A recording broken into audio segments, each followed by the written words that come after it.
Hello, everyone. And the microphone is definitely working good. Welcome back to Ready Steady Crit. I am as always, I'm out of practice. I am Harna, your DM. And today I'm joined, of course, by my wonderful rigmarole of players who want me to torture them. Let's start off with Bill, for a change. Hi, my name is Bill Sword, and I play our friendly neighborhood, deceivable, trustworthy, good character. Fucking, I almost forgot my character there for a second. It's been such a long time. Sullivan. Sullivan. And I'm gonna go straight to my right on the screen. Left, right, left. It'll be left. Hi guys, my name's Lux. I play Bosco Longflower Brandybuck. I'm a halfling artificer that doesn't cause any trouble for the party at all. And after a little introduction, I think we should talk about my little face of the party above me. I'll be. Who's that? I've not got the Logan. stream open. Oh, I'm the face of the party. I've got lower charisma and fewer proficiencies than the actual. Hi, I'm Rob. I play Logan Margaster, the human paladin. Holy man in so many ways. Just buy him a drink. And yeah, we're gonna go visit the family. If I can get Lux to just like cough laugh with my introductions, that's. Yeah, I've peaked. And we'll round us off 4 out of 4 as we're about to become 4 out of 3 when Lux dies. Gabriella. Hello, I'm Adam. I'm playing our resident human warlock, Gabriella. God, it's been weeks. The slightly faulty moral compass of the party. And I think I'm just gonna give the torch on to our lovely DM, Harna. Right. So, when we last left off, many things happened, and in fact it was so long ago, I just decided to do a full recap for everybody, and I'm going to indulge myself, and I'm going to read 518 words now. Hang on, this is going to take a... That's for the wetting the palate, and then that's for the drama. Okay.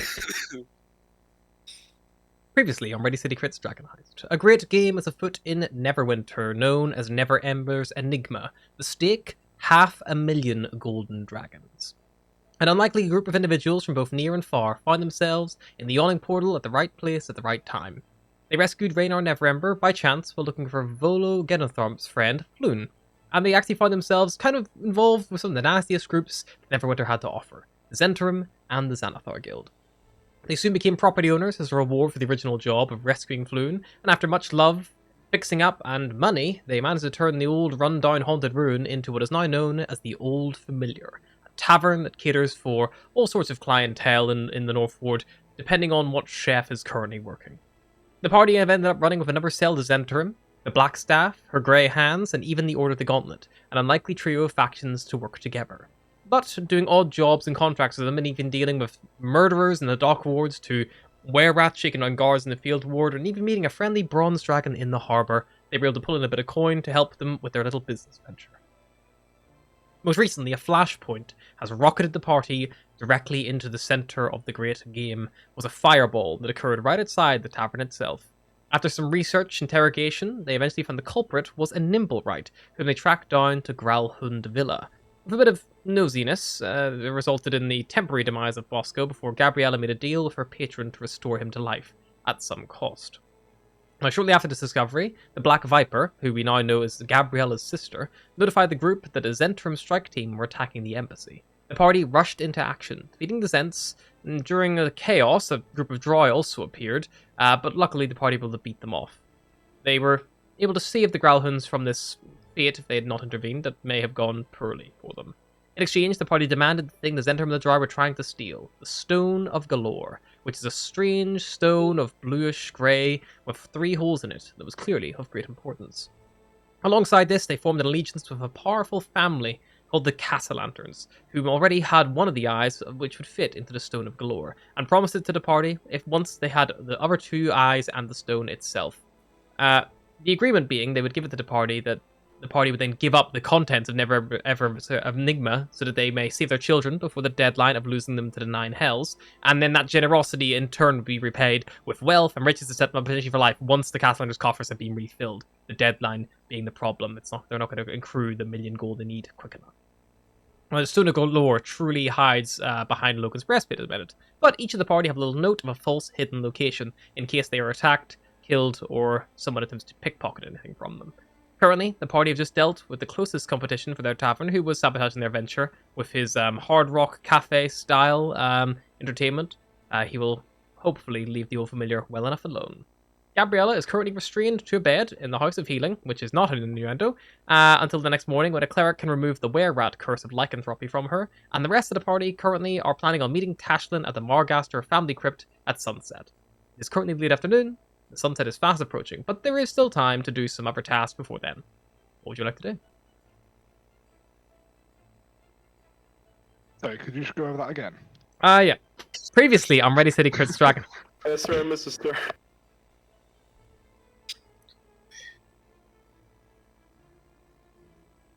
So Logan has the location of the Margaster crypt, doesn't he? Yes, you know where it is. Which It was very well. I knew where it was anyway. I was just mentioning to family that I was going there. Of yes, course. and then I asked for a little polite reminder of its exact location. Minor details. Minor details. Normally, you're always escorted with someone else. So a lot of crypts. It was, I believe, this one here. So it's kind of like in the north end of the ward. It's take the first left, and it's the first family mausoleum on the right. Was the instruction, I believe. Are we staying by the crypt already, or are we just waiting? By Currently, the you gates? guys, I'm saying, are in the Old Familiar because you were just checking out Gabriella's room and stuff because she was missing. I think you've received word of what's happened to her. She sent. Didn't me and I think me and Bosco went ahead and said we're gonna meet them there. Yeah, the plan was. I think The north gate. Yeah, because me and Sullivan, we went to see Orc. Oh, her name is Yagra. Yagra. And that's when she twisted my balls because I tried to step the part. But that's when she also told us she's not really part of the Zentrum as she knows everything about it. That's why she suggested to meet up with Tashlin. More information. Of course. Yes. I would. So I'm just thinking because I thought that I got back without Gabriella, assuming that she would meet us at the house, and I thought I met you two there. So Gabriella's by herself then. Yeah, Yes, Gabriella's pretty straight. Oh fuck! Oh shit! Did you miss that from the reading? And No, I didn't. The written. I just realized like fuck. How's gonna meet us if she's fucking restrained? That's the fun part. She won't. Yeah, Gabriella, unfortunately, is going to miss out on this meeting Oh wait. just because Okay, of her illness / curse. Okay. So I guess me and Bosco will wait for Logan to arrive. Yeah, he'd be probably back without not being too late. Yep, perfect.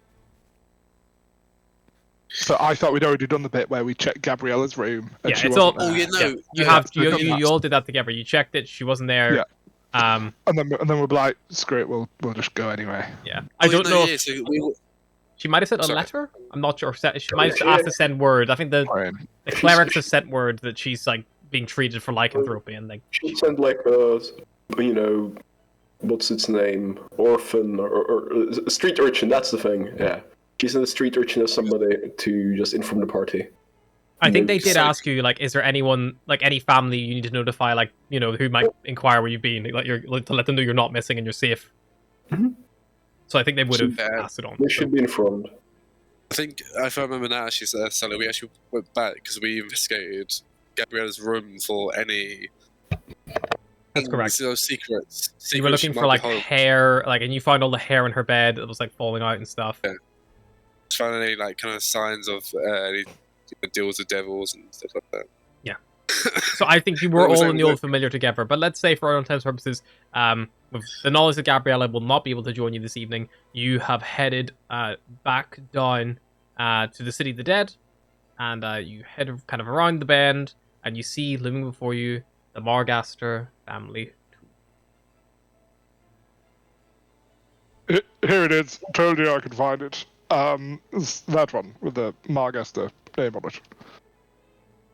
It is not as glamorous as I thought it would be for someone from the Margaster family. It's just it's more glamorous than the wooden box they'll chuck in the sea for you. I mean, there's no flowers, there's nothing here, my friend. This looks horrible. I'd rather be chucked in the sea than chucked in here. Why would you want flowers? I don't know, to... Why would you want something else feeding off the nutrients of the dead? It's unbecoming.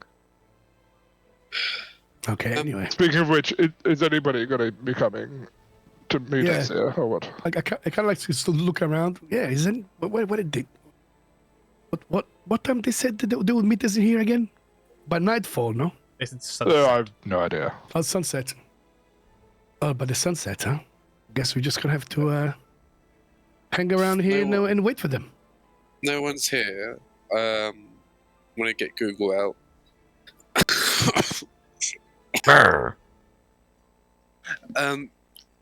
Google, could you mind just flying the perimeter around and see if you can spot anyone armed, possibly, or out the ordinary? You think?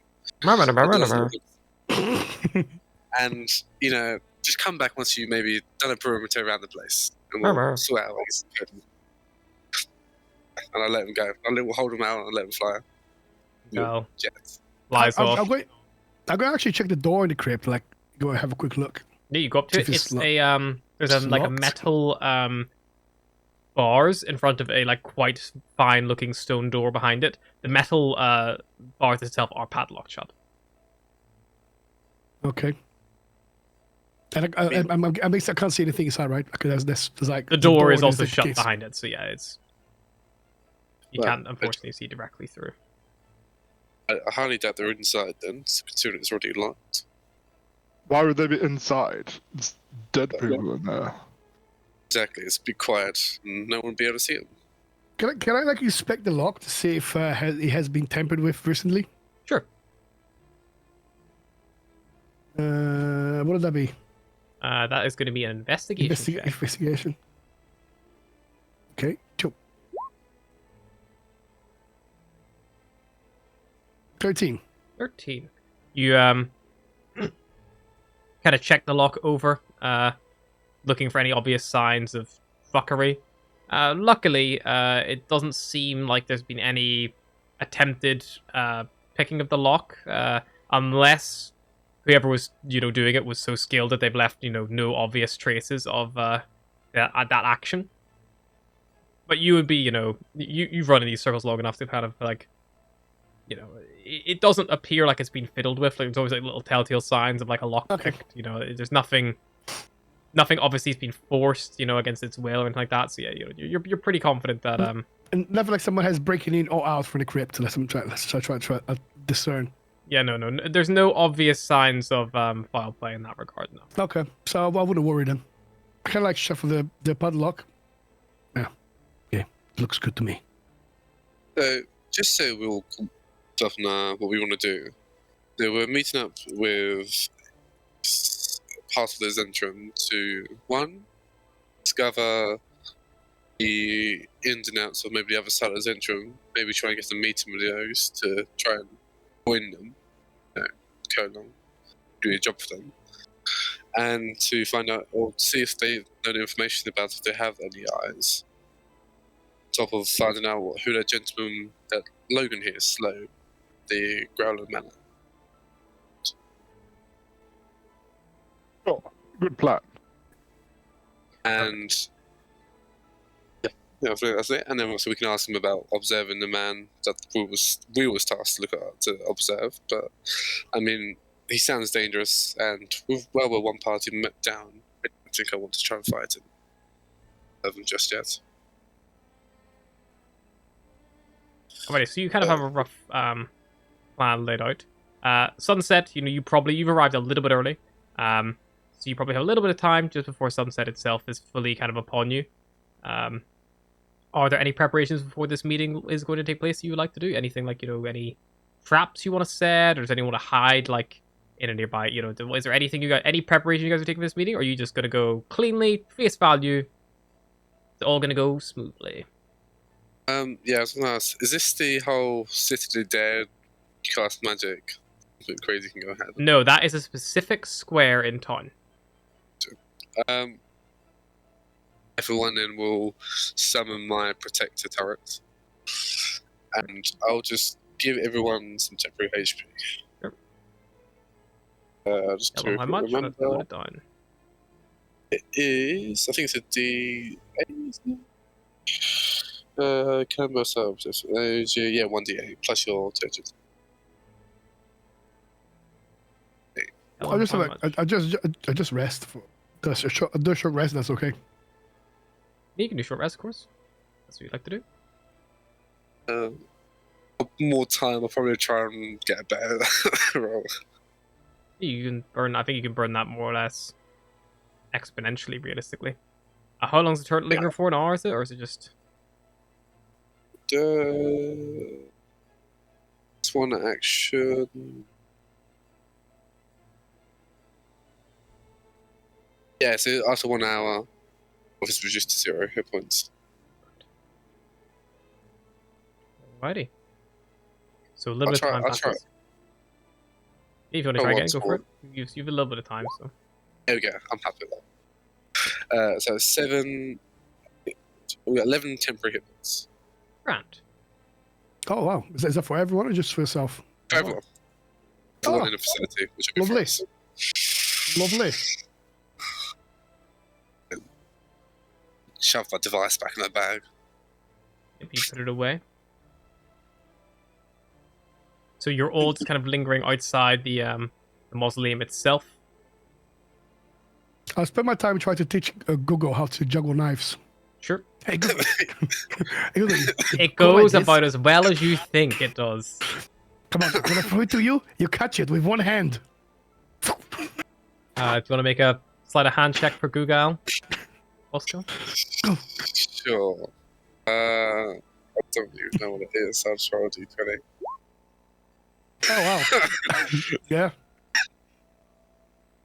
His knife look just catches the fucking knife like. "Ah." He was fucking ready to go.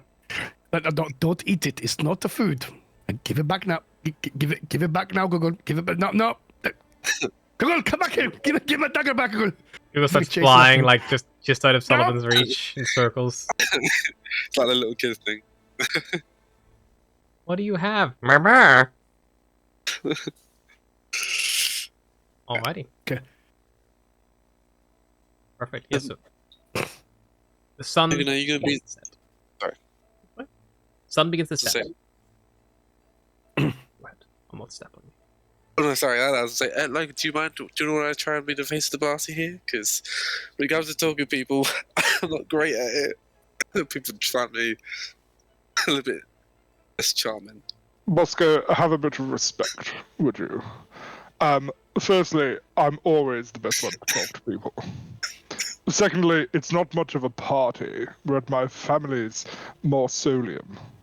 So don't be thinking we're having a party. Don't be doing your lights and things. But I can speak for us, of course. Obviously, I mean, Gabriella's not here, so... Duh. Yeah. Like I trust Sully to say the right thing sometimes. I mean, Like, I'll definitely have I a don't party trust here. Sully. I don't trust Sully for anything. Ever. I mean, if As a Logan died general and get rule. buried here, I would definitely be having a party right here. And invite all my friends. A lot of women just to dance on his grave. Bold of you to think that you're not going first. I probably will. You're not wrong there. But I'm gonna go with class. Sure. First time for everything. So, how long do we wait here without them coming? Because I'm getting bored and my knees are hurting. I think he'll be here soon. For the first time, it hurts. The sun has just begun to set, kind of over you all, and as that happens, you kind of like see that it's quite quiet at the minute. There's nothing overly like strange or anything like that that's really catching your eye here. We hold your past perceptions. And eventually you see marching up in her City of the Guard uniform, the familiar form of Tashlin. She stands tall. She's like a human woman, and like dark skin. She has like a big, great sword kind of at her side, a short bow kind of slung over her shoulder, and she kind of marches very, like she's on patrol. You know, very with purpose. And she sees the three of you, and she kind of glances around a little bit, checks the surrounding area. It's relatively quiet, like I said. There's maybe only the odd couple of people at small graves and things like that, but nothing incredibly obvious.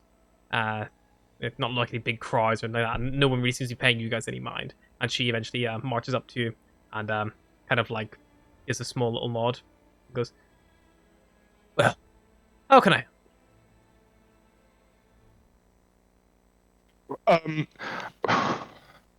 We are Bosco line. I mean, we came here to ask some questions. Yes, we're here to ask some questions. Right. Okay, Line. okay, about the stones. Something about stoners. What? Stones galore? Stones! Oh, the stone of the stone of galore. Yeah, those stones, you know, the thing. Yes. We're here asking questions about the stone of galore. Right. What do you know about the stoner galore?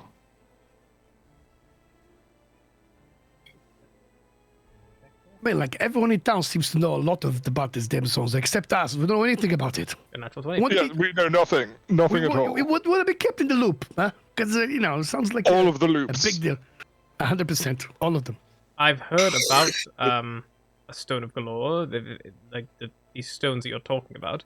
I believe they've been kind of done the rounds a little bit with some of the groups here. It's not a bad thing, just sociable. Okay, so so I was wondering, you are of part of the looks around the Centrum, right? That's correct, yes. So, Logan, do you mind describing the man you slayed recently? There's been a few of those. The one that nearly killed Gabriella. Oh yes, that one. And I don't remember the description off the top of my head. Tattoo, burnt out of face. character, but I'd give that description. Describe the individual who you met twice. No, once at your tavern, and secondly at Growlhund Manor itself. Yeah. Was the burnt man, loose hair, quite scary, poison daggers. Indeed. You describe the form of Urstel Floxen. Easy for you to say. It is. I have the book in front of me. But yes, you kind of get a description of this individual, and she pauses and nods and goes, "I think I know the individual you speak. He's not part of our cell, if that's what you're hinting at. We wouldn't really have any control over anyone of that roadhouse." Was aware of that. Was just more aware of do you know how far high up he is on the other side? Just trying to make sure how far we're kind of dipping our toes in here. 'Cause he's not coming back anytime soon. Probably a good thing. In True regards not. to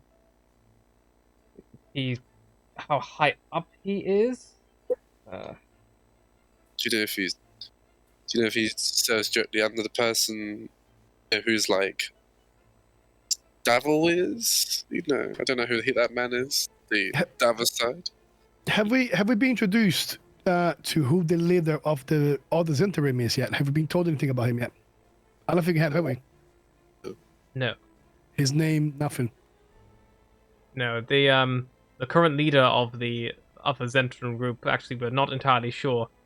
We've heard many aliases that they're using, but the actual individual himself, we're not entirely sure who it is. It's possible Erstil could have been that, but I imagine, considering he's normally used as more out and about individual. He would be quite high up. Whoever is in charge, he probably takes his orders directly from them. I wouldn't say there's any middlemen between him and them. Shame you couldn't have taken him alive. We could have interrogated him and found out who his master was. Yes, well, got a bit heated. Do you know any of their bases and locations, or anyone on the other side of the Zens that we could possibly try and wiggle our way through with this? Seek to try and get information to see if they are holding any more stones. You're looking specifically at the other half of the Zentrum? Possibly. Yes. We've been keeping an eye on, what we can. Problem is, people in that group are quite good at not giving too much away. There was a house that was in the dock ward.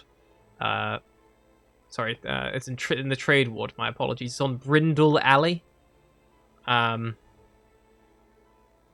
This is probably, we believe, to be some kind of safe house, or maybe, from what we've heard, I think they use it to take people in to rough them up, get information out of them. But the people who go there tend to be allowed to leave. So, we could try there. And I have a request for you as well. Maybe to ask other people from your side of the Zens or from the guard. There's a man named Maloon War Dragon. A man, blonde hair, scruffish, wears plate, has a giant great axe called. I think I'm gonna butcher this. Zerog? From what I've written there. Know of him? Meldrum, yes, rings a bell. Quite a noted adventurer. I think he hangs around the Yawning Portal, if I recall. We're just wondering, we've been contracted to see him, you could say. While we deal with some of this other stuff, do you think you could possibly get a guard or another Zen just to loosely watch over him, to tell us what he's doing, where he goes to after he leaves the Yawning Portal? I could have Yagra keep an eye. You could, if he's still hanging around there. I believe, from what I recall, he's been delving into the Undermountain with would-be heroes to keep him alive, basically. So maybe we have to investigate him ourselves then further. Just need someone to maybe to follow him so we know exactly where he's going. See if there's anything unusual about him, because there's been some suspicious activities. That's all. Of course, I'll have Yagra keep an eye on him, sure, and you can always, whenever you check in to investigate him yourself, have an actual look. We've just lost someone. There we go. Yes, I'll have her keep an eye, but then whenever you check in on him yourself, she'll relay what she knows. Fantastic. Do you know about the Thornhold Fortress? Is that far from here? The what? Thornhold Fortress? How's it spelled? I'll probably spell it wrong. There was a twins with the Drow and the Margasters there a while back, 4 years ago precisely. With a 9, she looks at you and shrugs and goes, I don't know, it's probably on a map, though, if you look at a map. I don't recognize it. If wherever it is, it's probably not in Waterdeep. And it's a little bit out, but that's what I was asking to see if far it is. Just cult things. Of course. And do you have any jobs for us as well? Yes, I do actually have a couple of bits and pieces that need sorted. What is everyone's passive perception? Mine is 10. Wow, 12. 13. Okay. Fuck you now. As she reaches into a like satchel that she's carrying and begins to pull out a scroll, suddenly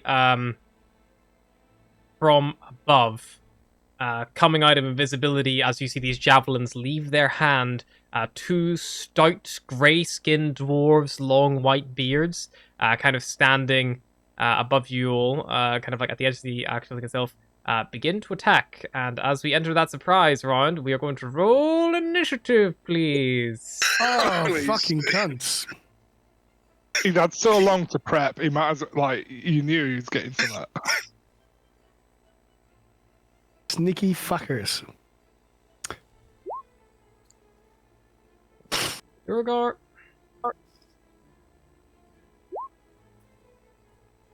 Yeah.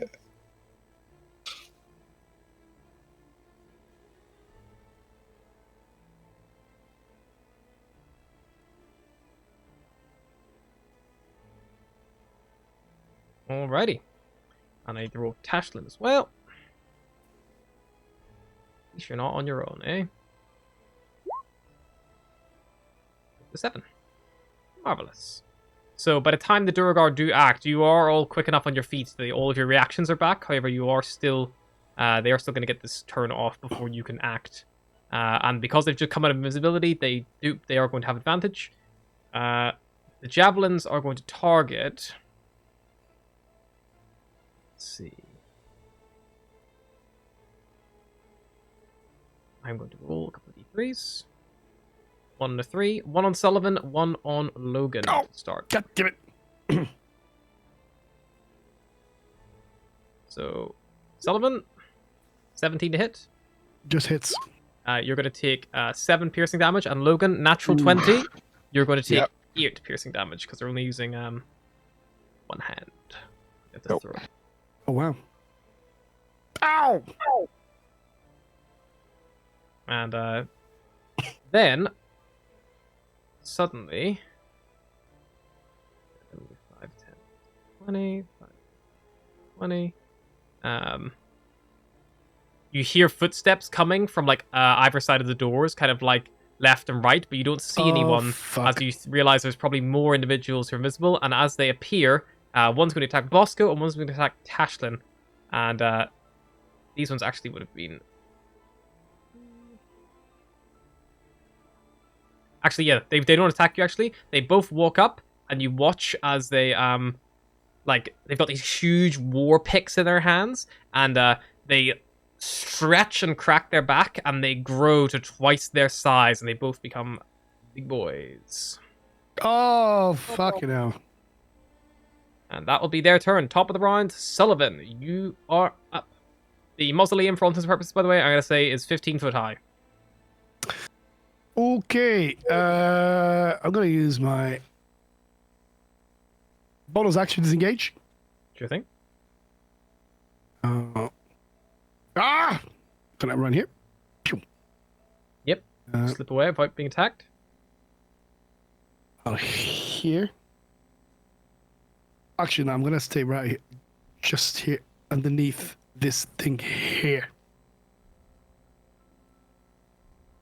So I take some cover for the guys above me, and then I'm gonna go and shoot this guy here. Go for it. Flat roll, because they know where you are. But you will get sneak attack because your allies are within 5 foot. Yep.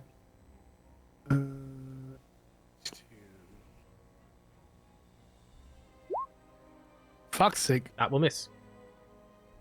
Clink. God damn it.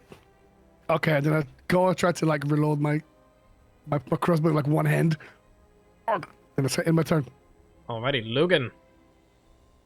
I'm going to bravely, tactically move around the big guy, away from the javelin guys, to here, and I'm going to take my, draw my longsword, and hit this Durgar with it. Perfect. Go for it.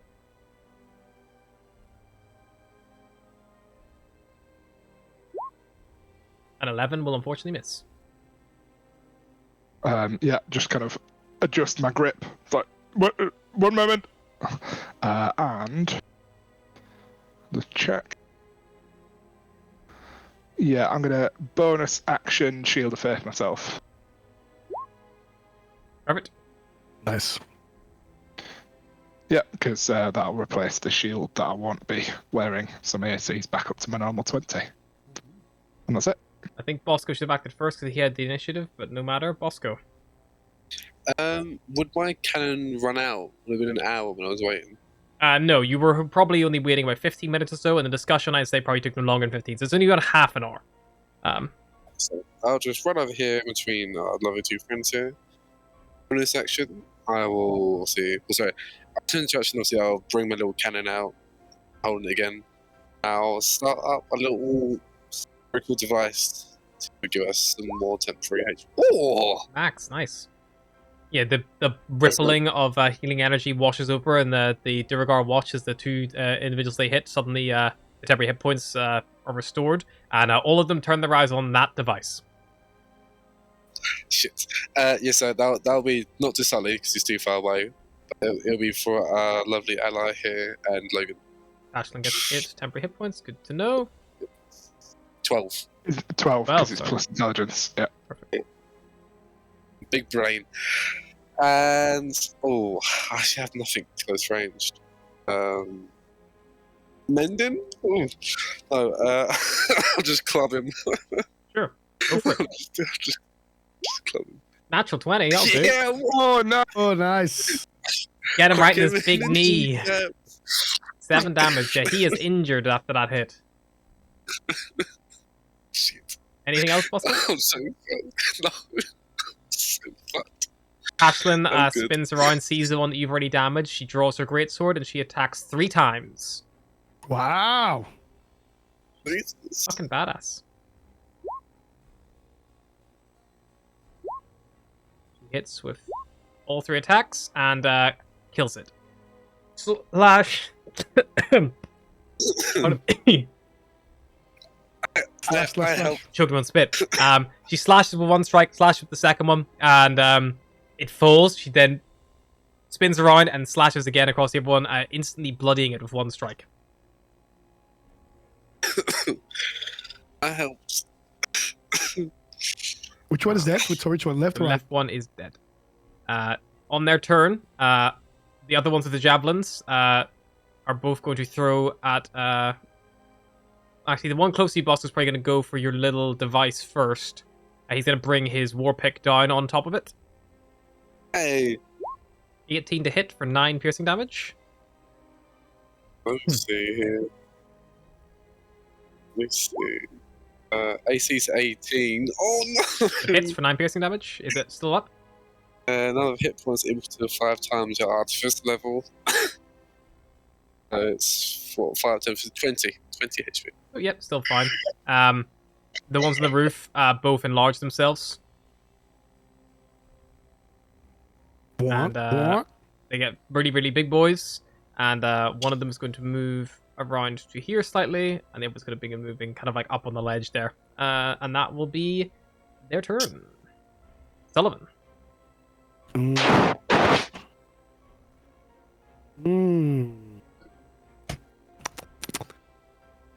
Okay, I'm gonna bonus action. I'm gonna turn into a beast. Yep. Boink. Oh shit! What did I do? Fuck. No, this is not. Oh yeah, just because I forgot. This Durgar pulls out a healing potion, he drinks it. I don't know why he did a shift. I don't know why he did that, but I'll get +6 on my temporary hit points. So I get +6. Okay, and now I'm gonna. Fuck, I'm gonna climb at the top here. Fuck it, I'm gonna fucking balls this. No, actually, no, I'm not. I'm not.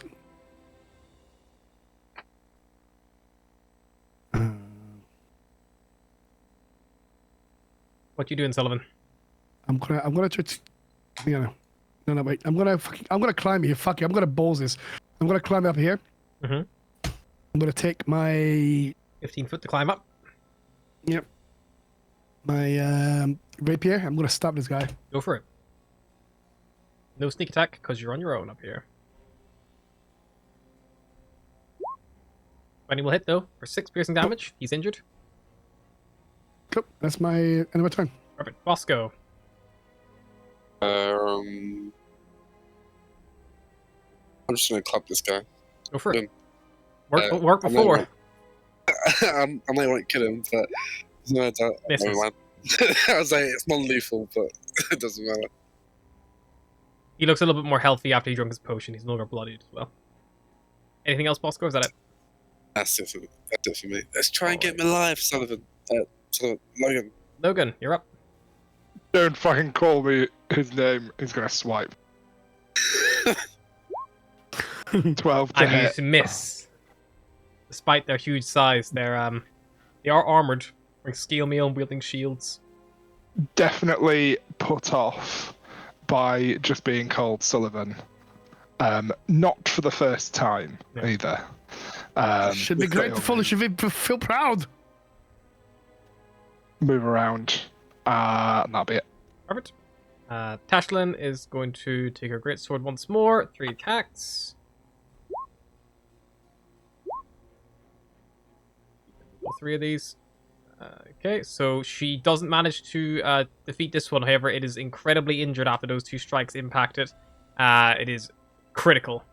This Rin Durgar, and she grunts with exertion. She goes like, "Bloody Xanathar!" And yes, it is his turn. He is going to turn his attention to probably Bosco's little robot thing again. No. Covering it.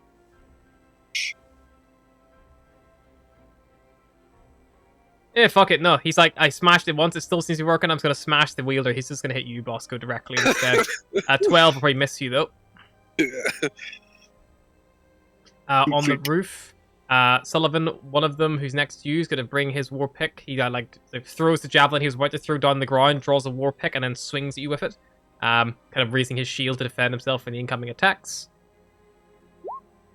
13 to hit, probably miss you. Misses, yep. And whoa, like a cat. Yep. And this other one is going to jump down and land with a thud. See if he falls flat on his ass.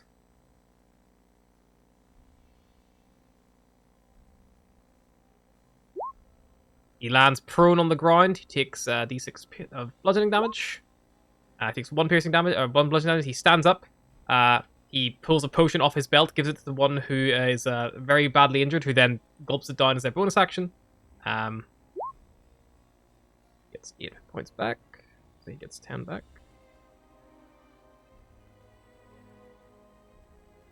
And that one then spins the Warpick round and is going to go for Logan with his main action. We'll miss with a 6, and that will end their turn.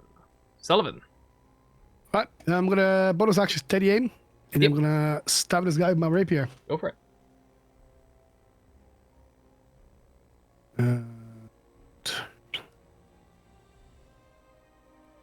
Choo. 25 hit for 12 piercing damage. Good damage. He 12 is, plus 8, so that's 20. you don't get sneak attack. Well, why would you get sneak attack? Because I was Steady aim? it's the steady aim. Okay, I cool. got Yep, advantage. cool. Yeah. Perfect. And then you kill him with that 8 damage. He only had 8 hit points left, so yep. You bring the Yep. rapier down and you find a key artery. But that is your turn, unfortunately. And then I'm going to use my Wolves of the Grave, and I'm going to direct a d6 damage. Yep. Which one is more injured? The one who's closer to your allies. He is bloodied. I'll do this guy anyway, because it can only affect this guy anyway. Okay, cool. Because Yes, 36. D6. Roll it. 1d6. 2d6. Oh, Max 6. damage. Very good. He's not quite bloodied, but he's definitely injured by that. Necrotic damage makes a difference. Does not. That's my turn. Boom. Alrighty, Bosco. I'm gonna hit him with my club. That'll do it. Oh. Yeah, that hits. 2 damage. He's definitely bloodied, but he's still I'm standing. crashing him straight into me. No end. That's it for me. Alrighty, Logan. I am going to hit it with my sword. Go for it. Unfortunately, you do No, not. seriously though, what the fuck do we have in common? Just kind of shouting through the legs of this big dude. Like, it's a calculated insult. The fuck is wrong with you? Fucking little bastard. Hey, I'll be able to hit you. He moves up to the next guy, but that's it. Ashlyn brings her sword down on the one closest with the first strike, killing it. Moves to the last one remaining, strikes out, bloodying it, and then the third strike she brings down. She overexerts herself and moves past. His turn. He disengages. He's gonna move 5, 10. You see he grabs a potion off the belt of that one and downs it. Not great, but better than nothing. 15, 20. I think he gets 25. There we go, yep. 25. So he's going to move back to there, and that will be his turn. Sullivan. Question, don't I get advantage if I'm like in a higher ground? Don't I get advantage for shooting down someone? No, I think okay. Okay, no worries. I'm gonna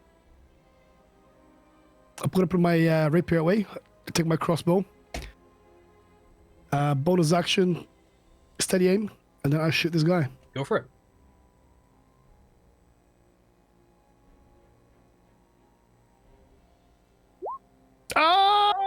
Oh! Take that crit! A 9, is that 18? 16, 17, 24? 24 damage would be more than enough. He had 17 hit points left, even with that potion. You fire it, it finds itself embedded into his kind of collarbone, and you see a hand goes, and he struggles. He just keeps walking forward, and then just falls forward and just hits the cobblestones, dead and unmoving. We're out of initiative, guys. And that is how it's done, folks. Good work. I grab my crossbows upstairs and downstairs. Yep. So much for keeping them alive. Yep. Were you No. meant to? Well, I wasn't killing them on purpose. Okay. Sure. Sorry, Yeah, wasn't really my priority to keep these fuckers alive, more just to get them dead before one of you got fucking killed. She says, wiping off the blood from her sword on a nearby patch of grass. I want to start investigating their bodies Sure. or anything. Hey! Not that grass. Do it to one of the others. This is Arnold. Make me a persuasion check, Sullivan. Or not Sullivan, Logan. They got me doing it. Motherfucker. What are you doing? Brute. Sorry, Broderick. Hit? She keeps just wiping it on the spot. I'm going to put my sword away, no blood to clean off, and I'm going to, in a huff, cross my arms and lean against one of the other nearby mausoleums, Alright. or tree or whatever, pouting. Bosco, searching the ones on the ground, you find the war picks that they had, you find a couple of javelins, all -1. Same with their armor and shield, nothing incredibly useful. There's also a letter you find on the one that seemed to be the leader of this group. He's wearing a bit more of a fancier uniform in a sense, and he's got a lot more of those strange tattoos kind of all over his body, with the 8 eyes around a circle. The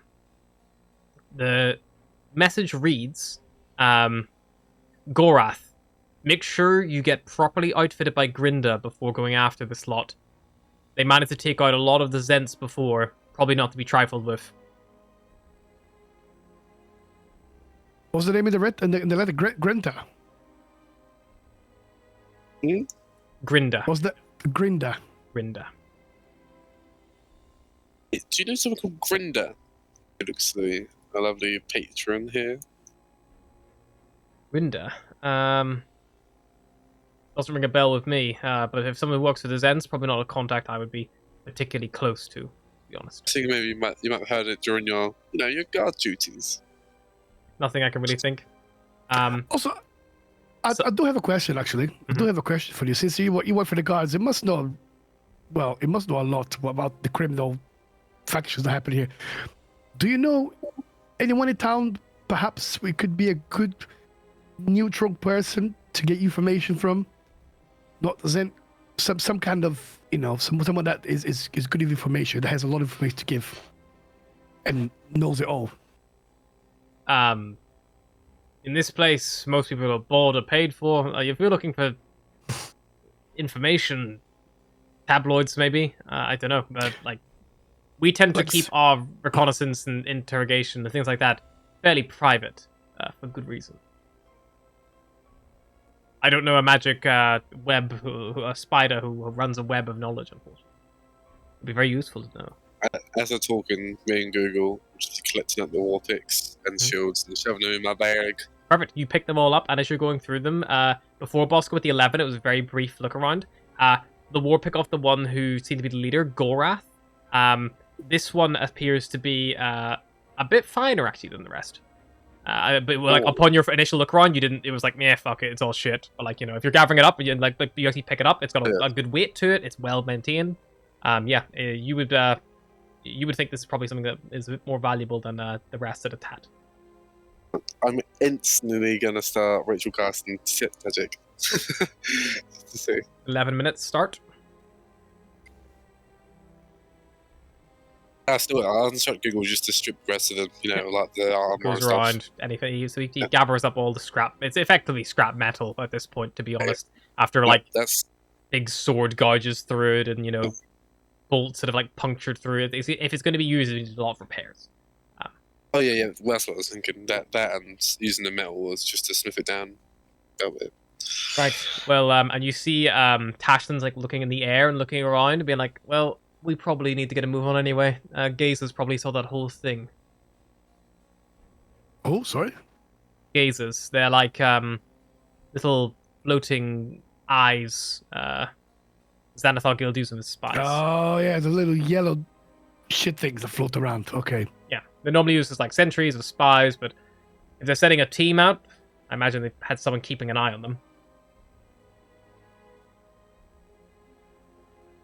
That's my family mausoleum as well. Amazing. Yeah, no, that's great.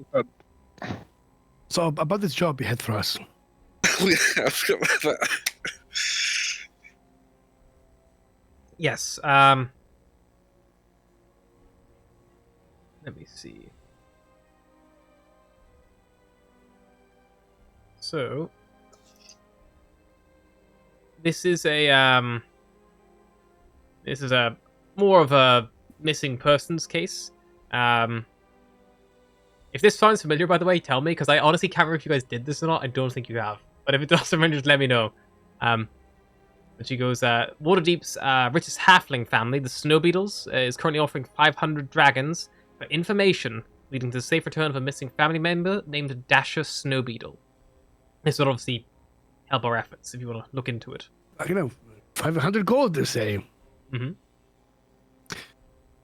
That sounds like my kind of price. Obviously, we will take a cut. You don't get it finding a all. job. I'm sure I can give you, I keep 450. You guys keep 50 between yours, and then we're all happy. Sully, has that ever worked? Once in your entire life, has it ever worked? We're hoping that this money we could put towards, strengthening ourselves, buying new weapons, things like that, which will inherently help you as well. Wait, we'll give you some of it, of course. Probably. You keep them. What? No. It's not a good deal for Sullivan. No. Okay, that's fine. I'll find someone else to do the job. We'll do it. No, we'll take it. That doesn't seem good. Yeah, I've heard about that terrible accent you've had. Yeah, you definitely might need security. Well, if we're dealing with people like this throwing themselves at us like this, it shouldn't be too bad. Yes. Okay, well, let's make a tree and get the fuck out of here before more turn up. Sounds good. Okay, and where is this family exactly? So, again, sorry? They're called the Snow Beetles. Snoopy. Okay, and Whereabouts do they live? Where would they live? I assume we go to them for a bit of, Yeah. teaser info. It'd be so racist, I guess. But can I make a history check, see if I know them? Well, you don't live here, so no. Every halfling knows another halfling. They have an orchard and meadery, kind of on the east side of town. It's not outside the walls. Okay. It's And do you know simply called the Snow Beetle Orchard. Would be the best way to find it. And do you know any more information about this disappearing? Do you know where was this person last seen? The anything. contract just fell on my desk recently. I haven't had any chance to really sniff it out and get involved myself. Okay. I would imagine whatever it is, it's country bumpkin wanted to go to the big town. I don't know.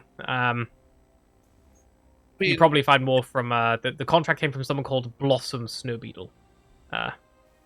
Blossom, what a name. Are you all called weird things, Bosco? No. Not weird. Bosco. Just will start with B's. The one you're looking for is called Dasher, so I mean, this. Okay, it's still a ridiculous name. I think it's quite appropriate given his actions. I mean, Unless he's been It's not- kidnapped. But if he's not a runner, then Dasher makes sense. No, I see what you did there. Very, very, very, very good. wait, didn't we find out about there's a pub owned by purely halflings? That could be a good start to snoop around. Hole. Oh, you're actually so close to the correct name of the pub. Hole in the wall, isn't it? Hole in the wall, yeah. There we go. The half hole. I'm glad you remembered the fucking ATM slang over this like month and a half. Didn't we go there? Isn't that where we met the Zents once? No, well, I wasn't telling you, I shouldn't know this, but it's when you was talking to Bonnie and her kind. They said that they took over an identity over there. Say There was an individual, I believe it was Vaniel, one of the doppelgangers, was working there. technically, I don't know that, but yeah, that's the actual thing. And yeah, we know it's run by halflings, and because they said they murdered them, it might be a bit shifty. So we've got to explore it. Okay, well, we've got some options anyway. We'll sleep on it. We'll go somewhere when it's, fresh in our minds. Oh, goodness, Bosco. Try to put a cork in it, man. I just get all these. Tashlyn has left. She goes about her business and is putting some distance between her and this place. Logan has not noticed. He's just talking. And then, yeah, we'll do the job tomorrow once we're all rested. She's gone. Okay. That's fine. I suppose we got the job then, at least. While everyone's finishing off, so will we just like take the piss next to the crypt, next to the mausoleum? Just in the mouth of one of the dead Yeah. Durgar. What happened? I'm sorry, I'm just shaking it a little bit. That's like the fucking Margasa What's tomb. silly? You know what's silly? If Logan wanted to murder you, I would not stop him. You know, when you can't hold it, you just let it go, Stuff like splashing everywhere. I would like to punch him in the nuts. Sure. Make a attack roll. Kick him in the nuts. Make an attack roll.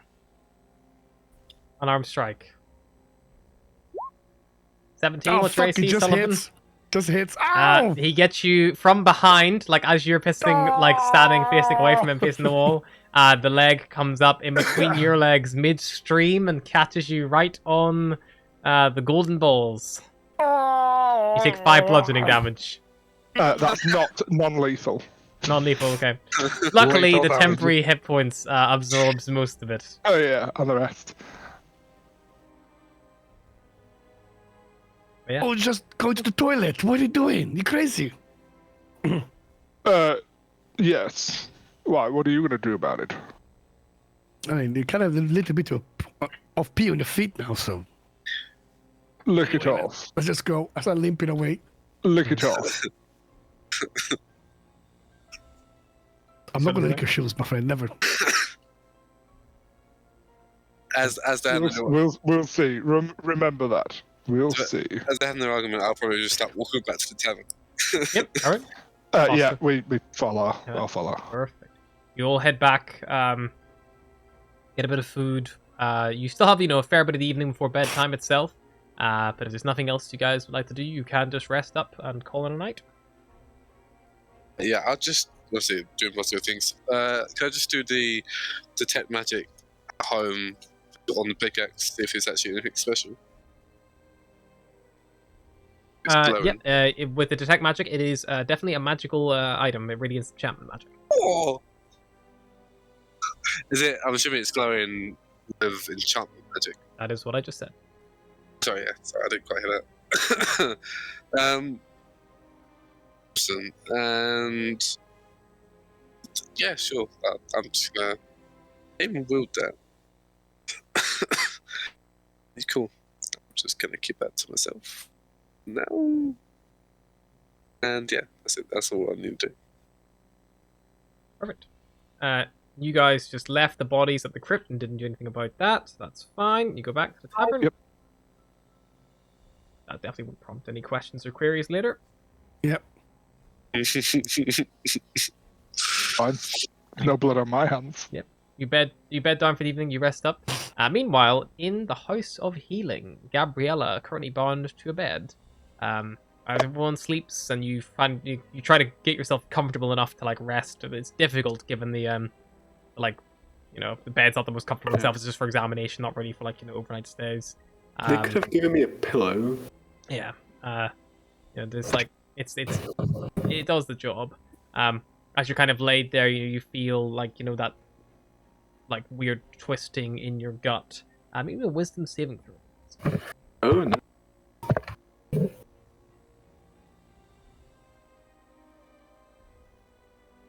Huh. 12, hold up, does my d4 add to the thing?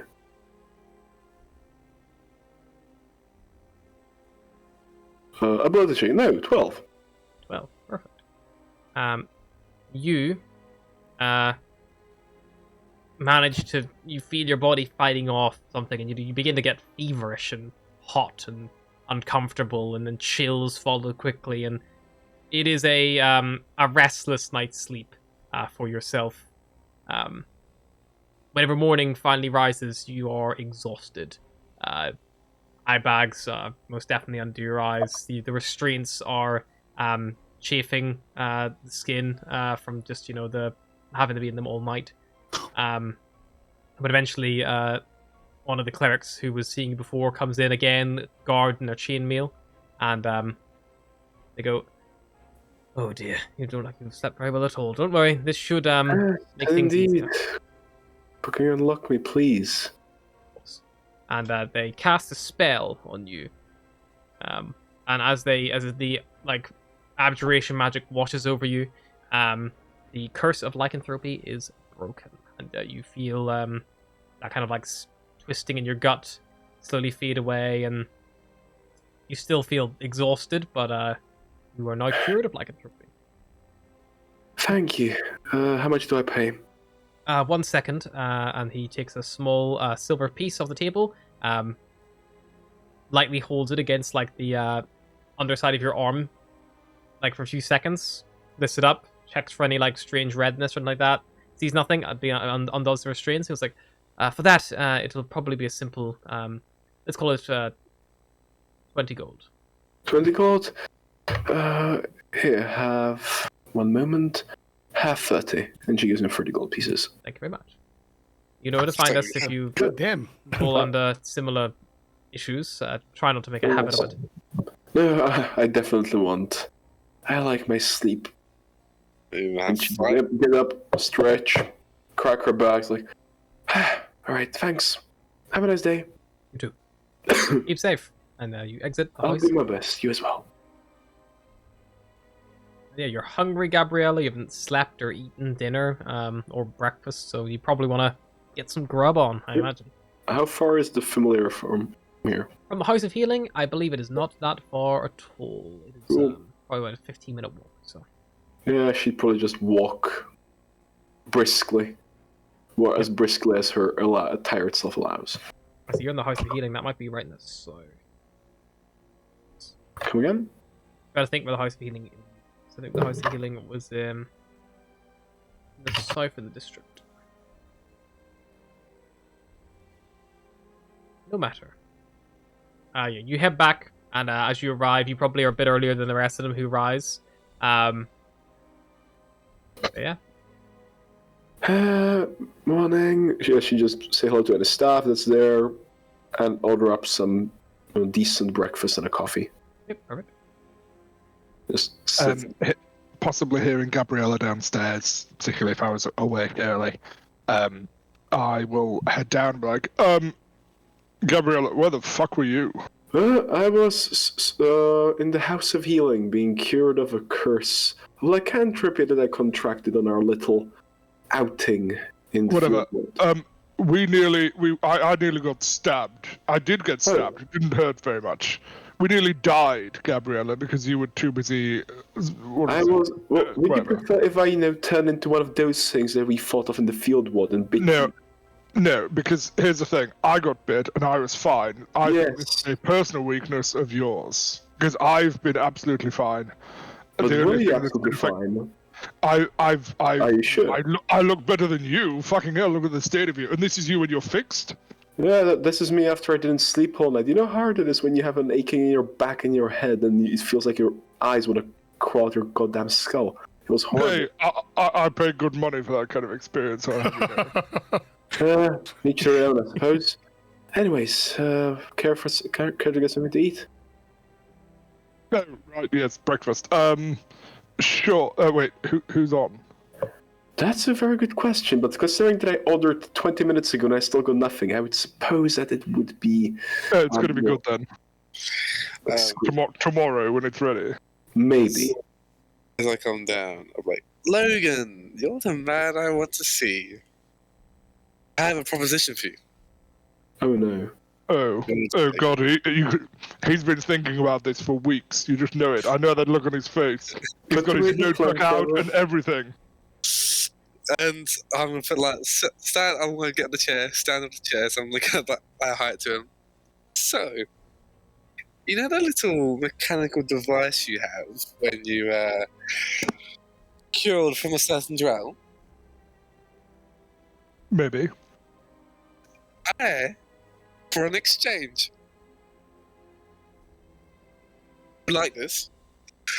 And I'll take it from my backpack and I'm gonna pull out the war pig. I know, listen, no, it's not your style, okay? I know you're into more of the sword kind of type, but, however, and I'm just gonna cast like a fireball at the tip of the war pig to prove it's magical. Okay? Without causing too much harm. I'm going to cast a fireball in what? A bolt. A bolt. Of course, I'm going to cast a fireball in the house. Okay. You cast it and it like hits it and it doesn't like melt the metal. But, like a normal firebolt wouldn't do that to a normal bit of iron anyway. Look at this. It's like easily conducted because, as you see, this is a special magical war pig. You can also easily, with your stature, Logan, you can hold with one hand and with your shield. Look at it. You'd want a magical weapon just in case you fought those strange creatures I overheard you speaking about. Okay, it's a magic weapon, you say? I'm pretty sure Gabriel doesn't really use hammers and swords and pickaxes. Logan I could. He's I need proficient a in new wielding the holster. weapon. Yeah.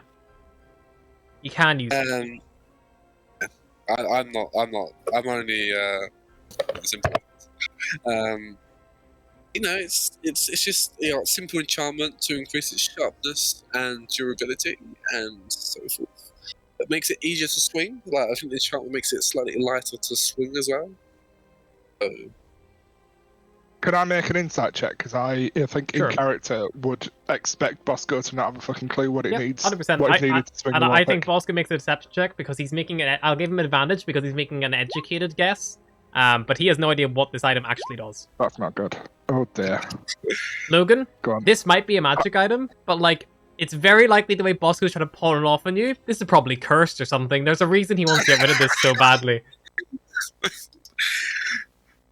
Okay, but I've practiced a lot swinging with a sword. I've not practiced going down a mine and using whatever the fuck this is. Also, I'm sure Sullivan would have a few suggestions, but where the fuck am I supposed to keep it when I'm not using it? it's at a weird angle. I can't stick it in the longsword sheath because it's going to bend it, and then the handle's going to be up here.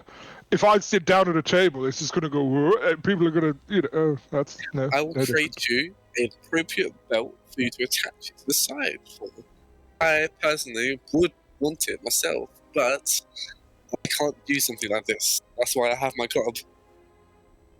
How about this? How about this? I'll practice with it today, while you make me a belt for it. Yes, some kind of holder.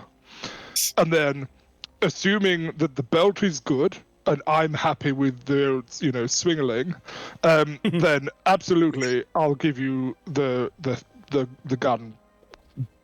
What did it say? Pistol? Yeah, it's just you can say a pistol, like cannon. Yeah, mechanical device. Sure, that I'll give you that as long as the belt's good, and I'm happy with the swinglinging. Otherwise, you can keep the belt, and I'll give you the pick back, and we'll just imagine this never happened. As soon as you say that, like the cartoons, I'm gonna head straight to the blacksmiths.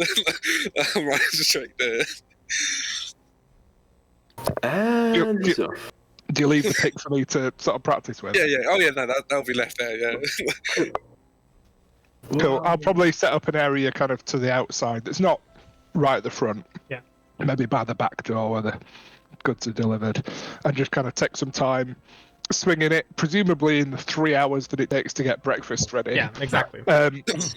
And probably, if needed, would attune to it in that time. The item doesn't require attunement, but over the course of an hour, you do spend time practicing with it and using it and getting familiar. It is what you notice. It is incredibly keen-edged. Whenever you bring it down, the weight of the hammer on the pick itself, because it is kind of like a flat hammer on one side and a long pick on the other, so it's got a multi-purpose ability. Its primary use that you can see is, using that actual kind of like sharp edge as a implement to properly get in someone, and that's definitely the bit that is probably the most effective. It's a +1 war pick. Nice. It could be used as bludgeoning, however, it does only function as an improvised weapon when the head is spun around because it's not reinforced on that side. That's just like the fastening. Cool. Obviously, I'm going to keep Bosco guessing, like out of character. I'll make sure that the belt is like absolutely top notch. Yeah. But Logan has the intention today, assuming that all goes well, to keep that and trade the pistol. Perfect.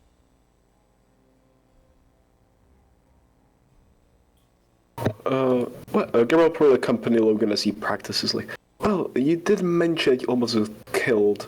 Care to elaborate? Did I miss anything of note? Yes. Really old, very cold dwarves. It looked like anyway. They got really big and tried to shoot us with javelins when we were at the dead place. I think you skipped a few steps here. How did you get attacked by giant dwarfs in the first place? No steps skipped. It literally was like javelins coming through the air at us. Right. What Just happened. preceded that? Literally, just happened. We were just talking, and then it was like, javelin. huzzah! On me. Huzzah! On me. It hit me harder. Who were you talking to? What was the name? Tabble, Shabble, something? Tuslin. Oh, yeah, the meeting of That's what I said. Yes. How did that go? Other than the yeah, amazing. Apart from the ambush, we got a job. We need to find a halfling named Bunsen. No, we need to speak. Blossom Need to Snow speak to something. Bunsen and find out what happened to Runner something. Do you have a surname? Bumpkin. Runner Bumpkin. I think I'll ask Bosco. They live in the country. They're the country bumpkin. Is it like snow beetles? Oh, could Gabriel No, they were halflings. Could Gabriel do a history check on the name Snow Beetle as she's away from them? Sure. Thank you. And she has disadvantage because exhaustion. Ooh. How do you do disadvantage on Beyond? Press Control you or can Shift. Or hold Control. Control. Or just do it twice. Why the? Hmm? You hover hold over the it thing. quick. You hover over the thing. Then Yeah, no, I'm doing that. I'll just reel the page poorly. That my apologies. Taking exhaustion in real life too. Yeah, there we go. Oh, yeah, 16. Yeah, with 16, Gabriella, it's Snow Beetle, Orchard, and Meadery. It's, actually fairly well known if you checked your map, which I'm going to put you guys on in a second. It's this large thing down here. Oh. Oh, the snow beetles. Or snow beetles. I had their mead once or twice. Not bad. I think they have a brewery outside the city. Yeah, they produce a lot of cider and honey mead as well. Maybe while we're there, we could ask for a few supplies. I think we're running low on mead. Yes, freebies. Let's go. Party time. Oh, you meant for the tavern. Okay. I mean, we could always ask for a few samples of the new products, you know? Yes, maybe once we've done the job. Maybe we can get an exclusive flavor for our tavern. I mean, sure, aim high. Why not? or maybe we can find some valuables in there as well. Who knows? We're not fucking robbing the joint, Sally. We're You're not not robbing. It's robbing just our client. See, I imagine Gabriella and Logan either side of Sullivan, both in his ear, like in stereo, Yeah. exactly the same thing at the same time, same tone. Like, no. Don't make me pick your brain, Sally, because I fucking will. maybe just find something that they don't use anymore. You know, I never know. Make some What, coin. like you and your hand? Like a wedding ring, you know. Well, we use it once, and then that's it. You can just sell it again, no? You know, maybe a necklace or a Oh yeah, nice no, it's not like silver, it's identifiable. you know, tableware or something. Some nice. Sounds like you're describing your love life more than what you want anyway. So, Anyway. need to head there. Are there any other things that we have on our plate as of now? Yep, you guys got an address for a possible Zentrum hideout. She doesn't know that. Reminding the other members of the group. I don't think Logan would remember to pass that on. He's not great with object permanence, especially when it comes to spoken stuff. And I'm not there. And Sully is probably not. He's probably just phased out a bit. Spaced. I don't know who that is. I think we should go and speak to this snow beetle orchid or orchard, whatever it's called. Yes. Go speak to the bumpkins, the munchkin, the. Yeah, I'll do the talking. That's fine. Gabriella, try to do something with your face, would you? You look like shit. Honestly, fair enough. And she's gonna cast Disguise Self to look fresh. How the fuck didn't you do that already? Because I get literally 0 hours of sleep. I'm currently operating in overdrive. It sounds like an excuse rather than an explanation, but sure, whatever. Should we leave Bosco to sort my belt out? Honestly, nah. Like last time you three went somewhere, you got jumped by dwarfs that were large. Yeah, big boys. They Maybe started off they normal get to and then they went big. Together, how about that? We're not in a rush, aren't we? They were also invisible, but Oh. not invisible and big though. No. Fascinating. I suggest that we go have a breakfast. She like checks the clock. 2 hours passed. Eventually, one of your servers on the floating triplets comes over with 4 plates. Each one is done in a different style based on what you'd ordered. For Sullivan, it's probably it's like sausages and eggs, but they're kind of done in a way that looks like it's like a flower rising out of like a grave, like the way it's been organized on the plate. For Gabriella, it's probably like some nice cut melon and some various fruit and things like that, all served in a beautiful kind of colorful spiral circle that comes out from the plate itself. It looks like a beautiful blooming flower. Bosco's meal is literally just 4 sausages on a plate, which is then followed by, after 7 minutes, another plate of 4 sausages on a plate, which after 7 minutes is followed by 4 sausages on another plate. And then the final course it comes after 28 minutes of waiting. The final course arrives, and it is a hard-boiled egg served with nothing but a caviar spoon to eat it with, which very, very tiny and impractical.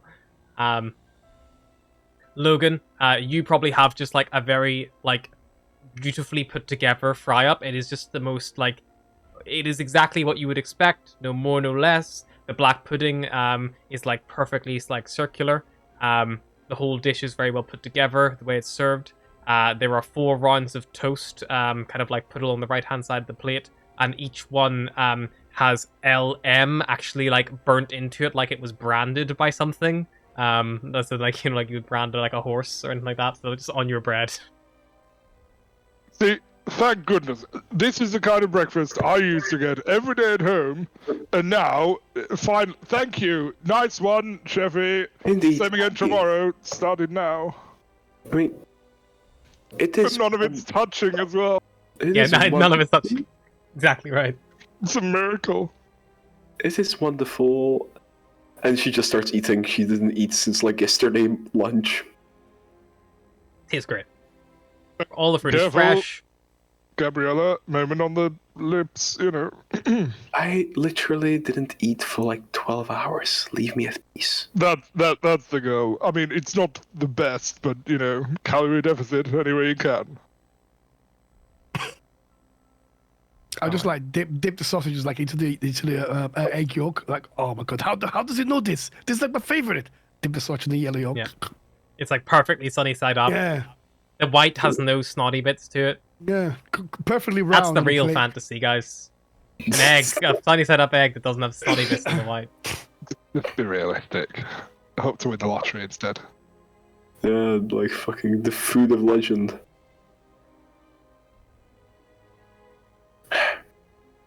Yeah, what would you like to do? New day. What time would it be? Like maybe like. Well, 10? you were up at like crack of dawn. Got back, yeah, so it's probably coming up, I'd say, around 10 p.m. Or 10 a.m., not 10 p.m. Forget it, that's it. Alright. Should we start making our way to I feel like this Gabriella snow didn't beat? sleep much last night. Yeah. Head out to the Snow Beetle Meadery. I suggest we take a carriage. Yeah. Do they go out of the city? I can't remember. It's been so long since I've been out of this city. Worst comes to worst, we just go to the city gates and walk from there. That would be worst. You are correct. Bosco, where the Bosco? You've got sausages that are getting. Did he go out or did he just go upstairs? I'm not sure, honestly. I'll go check his room. And yeah, go just walk up, knock on Bosco's door, wait for a response. Hello, Bosco, you there? Hello. I'll go to the blacksmith's. Yeah, she opened the door. Is it just inside?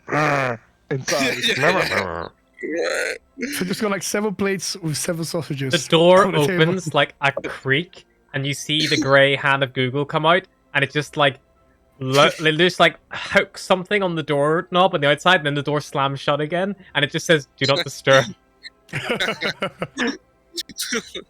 Point taken, and then she just moved back. And you just keep hearing like a Google doing a Bosco impression, just like in the air, like miming, hitting stuff. literally you're clank. Google's just up to all sorts of fucking mischief, and Boss goes away. It's like it's just D&D version of Ferris Bueller's Day Off, innit? Yeah. We're gonna have to do a fucking like a one-shot special of like Google, like fucking maybe like the chef, like what happens in Trolls, like in Audio Filler when you guys aren't here. It'll be like Home Alone. Yeah, literally. With fucking Emmett Froon as like the baddies, like trying to sabotage. Yeah. Oh no. We get to play the staff. So yeah, we'll head out. If there's no immediate sign of Bosco, then we'll probably leave him a note and say this is where we're going. Come join us, but not if you're too late. And then yeah, try and find a carriage, even though he's the magic carriage whisperer. You go look for like another like I had no money. yes, you go looking for like a hire coach or a carriage, anything like that. I mean, it's never too ridiculous. It's probably the best. Either a carriage would take you outside the city, however, it would probably cost a fair margin.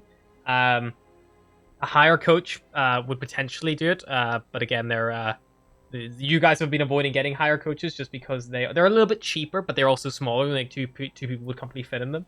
Logan will pay for a carriage. He ain't fucking walking. Not outside the city. A carriage to Undercliff. The driver will. Well, first Bosco's going to roll me a D100. Bosco's not with us, is he? So. Oh yeah, shit, he's not. Fine. Bolts. So yeah, so you go seek out a carriage. Doesn't take you long to find. The driver, basically, human woman, and she agrees to take you to the meadery via Undercliff Village. She'll kind of take you. Well, she's probably. Yeah, she'll basically say to avoid the riffraff and rubble of the fields ward, she'll take you down to the south, the river gate, and then kind of up round through Undercliff Village and then up to the meadery itself. She'll say you'll probably like it'll cost you probably half a day for her because she'll wait and then take you back as well. Okay, that's a oh shit. It's not like incredibly far, but it's assumed that you will have business at the meadery that might take. He's gonna have to wait. Okay, I guess. Yeah, so like she'll just drop you off if you want, but then you're gonna have to walk back. There's no carriage that's gonna come. She wants to return fare, so. How much are we talking here?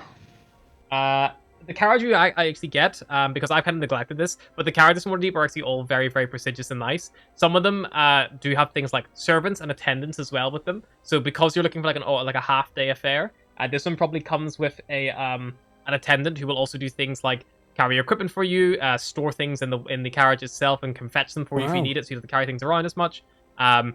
For the round trip, all the way down through a couple of wards and through Undercliff and back again, I would say it's probably going to cost, let's say, for a half day, 2 gold.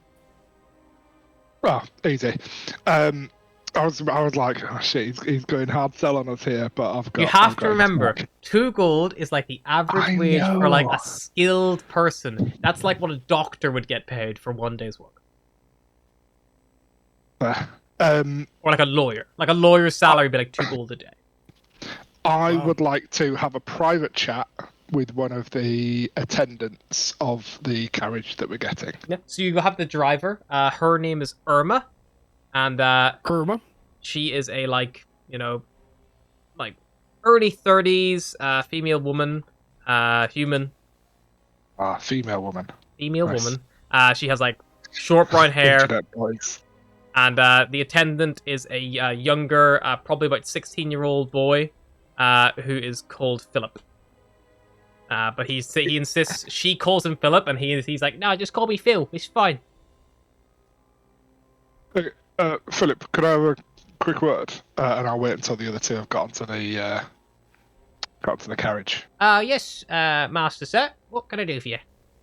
And I hope that Vil doesn't matter game here. But I am going to ask if, excuse me, Philip, the services you offer, does it include shoe shining on the way, perhaps, for a little extra? Certainly, yeah. It will be included in the price. But if they don't Wonderful. tips. But yeah, no, it'll be all included. Okay, what I want you to do is shine my shoes. Yep. And then wash the cloth that you use. Yep. And then wring it out into the ugly one's drink. Just like give it a little squeeze. There's a whole silver piece in it for you. Well, you did pay as well, so sure, done. Wonderful. And he'll kind of hand a silver piece. Takes it. And like normally he would sit up in the driver's bay with Irma, but because he's been given a job, he comes in the carriage and goes like, You folks, just gonna do some shoe shining here for Master Sir here, and he begins polishing Logan's boots. Wonderful, thank you. Proper Much spit obliged. shine, rag back and forth behind Spit shine shoes, behind the tea. heel, everything like that. And then once that job's finished, he just goes like, "Well, we got a long enough journey here ahead. I do have prepared some hot water if you'd like a beverage or anything like that. I also have some cooler drinks as well. Can I interest you in anything at all?" Splendid. Yes, I'll take. I'll take whatever you'd recommend. Yes, I I'll mean, Might as well. Would you like something hard or soft, sir? I mean, if this one is Spain, I'll have whatever you have. If it's Spain for it, I'll have it. Just Okay, something soft for the two of us, please. Of course. And Gabriella, anything for yourself? What do you have in terms of hard liquor? Variety of things. We have a couple of champagnes, red white wine. We have some mead and cider from the orchard from the mead we were heading towards. Some beers.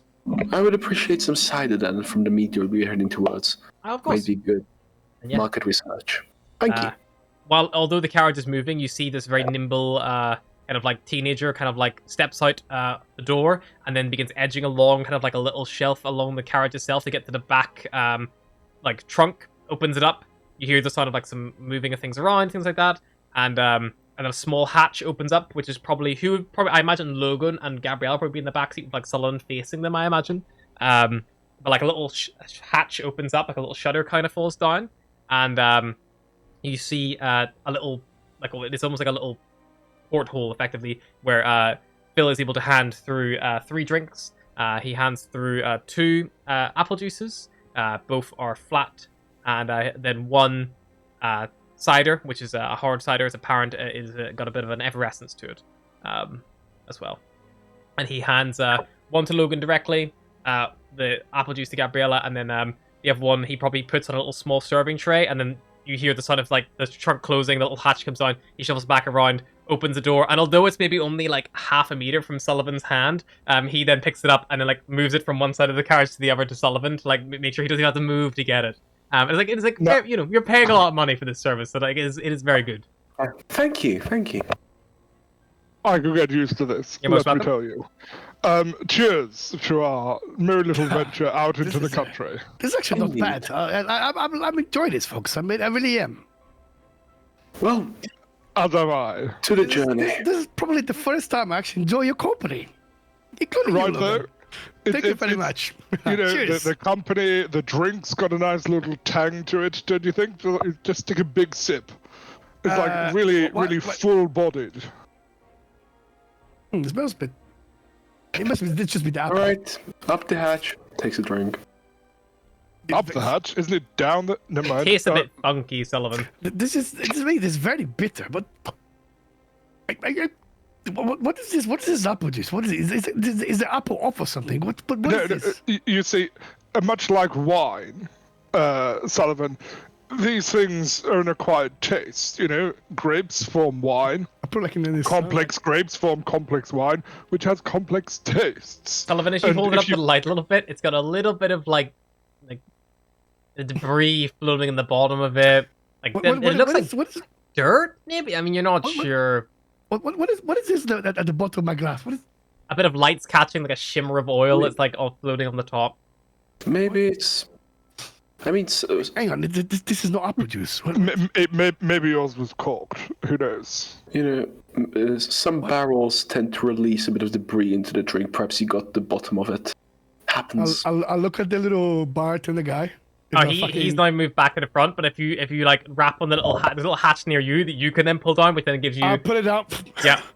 I put my hand like on the counter, like, Yeah, and he like you hear, yes, sir, everyone right? You anything else? what is this drink here, my friend? It's apple juice, sir. Okay, so drink it. Of course. No, don't make him. I said drink it. What's that? Takes it through the little hatch, brings it to his mouth. You hear the Swallow it.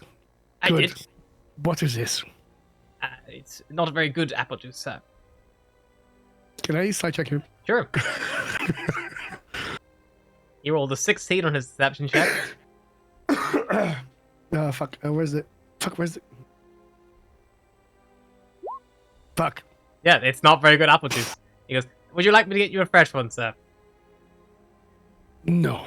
I prefer not to drink anything else in this carriage for the rest of the journey. Very well, sir. Oh well, more for us, and I'll just give a little thumbs up Yep. to the through the hatch. If anything So I else, think my just give us a only- knock, and then the hatch closes up. Fucking. That was horrible. How does your taste? Is he just mine? Is that bad? Mine's lovely. Would you like a bit of mine? No. I'm just gonna enjoy the view here. You know, never know. You might have bandits. I'm gonna keep a Sully, lookout. I don't want to ruin your day. You know, please have the rest of mine. I think literally my thirst and my appetite are gone after that one. But thank you, Logan. You're actually very nice today. I'm very surprised. I'm always nice. Just normally too much of a twat to notice. Well, Okay. Anyway, I'm just gonna keep a lookout in the window, make sure there's no bandits or anything around the casino. A carriage this nice. They must think we all full of money. there better not be any bandits. You know. I Not kinda now. like She just- charges the long route. I just like open the window and just like put my head outside, get some fresh air because this fucking disgusting drink still in my mouth. Yeah. I just keep like on the lookout. Yeah, and you see the beautiful rolling hills of the countryside, kind of like going past. You pass several farms on the way. You trundle through Undercliff Village without being any hindered or anything like that. And it takes probably, you know, it's a fair enough wee trot to get kind of all the way you've kind of gone. You've basically gone right from the north of the city, kind of down to like the south side of the city, and then you kind of come back up across yourself. It's a big long U kind of that you've done. So it does probably take about an hour and a half, maybe 2 hours to get there. But eventually you find yourself like coming off the main road, heading along, and then ending up at the end of this kind of stretch at the meadery itself. You see this like cluster of buildings at the end of a roundabout road. You see like huge orchards left and right and beyond you, and apiaries like with the buzzing of bees all around it, kind of like nestled in between all the trees as well. It's a lovely little spot. Well, this does look rather quaint, doesn't it? Logan is like, oh shit, fucking no. What's bees? What horn dogs? Whatever the other one is. You'll be No, I don't like it. Don't forget about all the horse shit and cow shit around here as well. Oh, Oh, there's one more there. Oh, she stepped in it too late. okay, but that doesn't move. It's anyway. Let's just get inside and away from these natural predators, shall we? As you as the doors open for you by probably Irma opens the door for you, and Phil has kind of set like a small mat down for you to like initially step on, so you don't step directly onto like a like where the path is a bit muddier. And you see Phil is armed with like a big fly swatter, and he just goes like, "Don't worry, sir. If you come too close, I'll be sure to swat them for you." Thank you for your services. Wonderful. Here's a silver piece to say thanks. Thank you, sir. And he'll take Takes out it. the last silver. And yeah, so this meadery itself, there are signs up. It's almost like a little bit of like a tourist attraction. There's a sign up that says like drinking hall and gift shop, which is kind of like points off the one direction. You see like orchard walk to the right, and this is like a little sign beneath it's like no dogs, and then like it is very much like almost like an open farm in a sense. And you see another sign kind of like at a stall. It says like pick your own apples, like one copper, that kind of thing, like per X amount of weight, and various things like that. Gabriel will probably be looking around for like the main building, perhaps like the residence. Yeah, if you look for like the main farmhouse, it's very easy to spot. It's this grandiose house, which is actually fenced off from the rest of the farm itself as well. But it is, it's not like it's guarded. It's just like got a little low white picket fence around the whole thing, and it's very homely. Yeah, she'd start making her way there, just walking. Yep. Looking around. Yeah, we'll head there together. At leisurely pace. Yep. You walk past the drinking hall. You walk past the gift shop. You walk past the little stall, which is currently unmanned. And you see there are people, a couple of halflings like manning the field and the orchard as well, kind of going around. But they kind of look up and as you walk past, give you a little wave. But nothing incredibly, Stranger startling. If you go right up to the main building, you can open up the little gate and make your way up to the front door and knock Yeah. on if you'd like. I think that's what we plan to do. Yep, you knock, knock, knock. And yeah, the gate opens. So the door opens, and kind of behind it, you see there's a little fly screen, which then opens up as well. And you see a female halfling woman wearing this big puffy white shirt, several silver rings on her fingers, and like these big piercing green eyes, like tied back, like dark brown, almost black hair. And she probably, in halfling years, Bosco, probably about 150. In human years, she's probably encroaching on her, like, like early 60s. And then she'll kind of goes like, "Oh, well, you don't look like postman, that's for sure. Indeed. Too well dressed." Good afternoon to you as well. We are here inquiring on the missing persons case that happens to be. Oh, yes. I'm glad you've come then. That's good. I was worried that maybe you're I kind of put a... if you've been gone for a while, I kind of got a little bit desperate in reaching out for help. Well, we are here to provide it.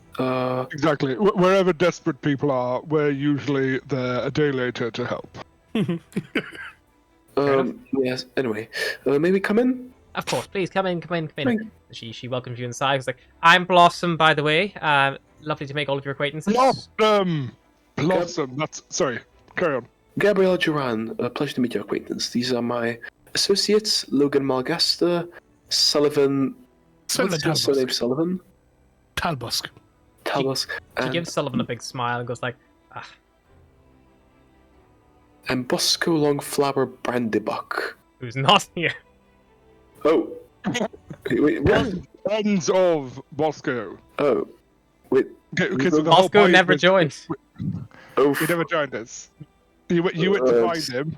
Evening. And you've had a long day. It's cool.